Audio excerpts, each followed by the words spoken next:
So the royal family have come under fire again, and I'm not at all surprised. Hi guys, welcome back to me, my thoughts and I'm back at it again with another video. If this is your first time being on my channel, please like, comment and subscribe and turn the bell notifications on to be alerted for every single time I post. So let's get into it. Let me even set the scene for you guys. So on Wednesday the 2nd of June, I was living my best life. I'm going through Twitter and then I'm seeing that, next year this same time the Queen will be celebrating her platinum jubilee from, I believe, the 2nd to the 6th or the 5th, whatever. But because it's her platinum jubilee, she's the longest reigning monarch, we get an extra bank holiday. So instead of 3 days, we're getting 4 days. It's a 4-day bank holiday. I'm excited. I am hyped. Don't get it twisted. I can enjoy a bank holiday, these bank holidays, and still not necessarily be for the royal family, okay?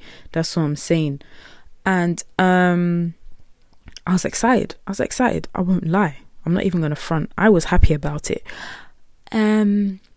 But hours later, it now became clear why this news was put out first, in order to be a distraction. So that when this article came out, it was like, we know this looks bad, but look over here. Look at this, what you're going to have next year. But let's get into the news that came out, okay? So, Buckingham Palace banned ethnic minorities from office roles, papers reveal. So, the Queen's courtiers banned coloured immigrants or foreigners from serving in clerical roles in the royal household until at least the late 1960s, according to newly discovered documents that will reignite the debate over the British royal family and race. The documents also shed light on how Buckingham Palace negotiated controversial clauses that remain in place to this day. Excuse me?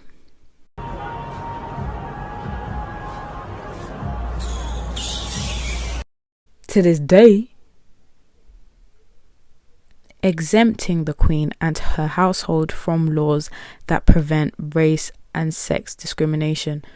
So basically, they are allowed to be this institution, yeah? They are allowed to be institutionally racist. Just like Meghan said. Oh my God, just like what Meghan and Harry said. Who would have thought that? Who would have thought that? So they can be discriminatory based on race and sex.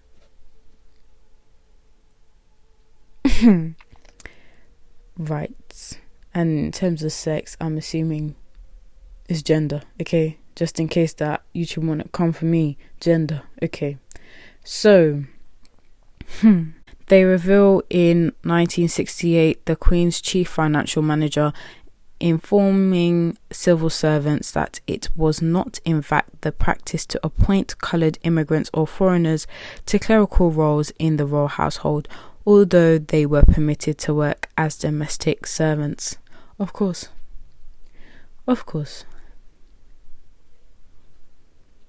Am I surprised? No, the hell I'm not. Listen to the tone in my voice. I am not surprised at all. It is unclear when the practice ended. Buckingham Palace refused to answer questions about the ban and when it was revoked. Of course they did. It said its record showed people from ethnic minority backgrounds being employed in the 1990s. It added that before that decade, it did not keep records on the racial background of employees. Okay, but we know what backgrounds they were, because let's be honest, you said that. Okay, but anyway, right. In the 1960s, government ministers sought to introduce laws that would make it illegal to refuse to employ an individual on the grounds of their race or ethnicity. The Queen has remained personally exempted from those equality laws for more than 4 decades. The exemption has made it impossible for women or people from ethnic minorities working for her household to complain to the courts if they believe they have been discriminated against. Can you imagine? Okay. In a statement, Buckingham Palace did not dispute that the Queen had been exempted from the laws, adding that it had a separate process for hearing complaints related to discrimination, meaning that you didn't hear this stuff, you just let them go through the back door. The palace did not respond when asked what this process consists of because it doesn't exist. Okay, so right. From this, and the full article I'll leave in the description box because I'm not reading the whole thing.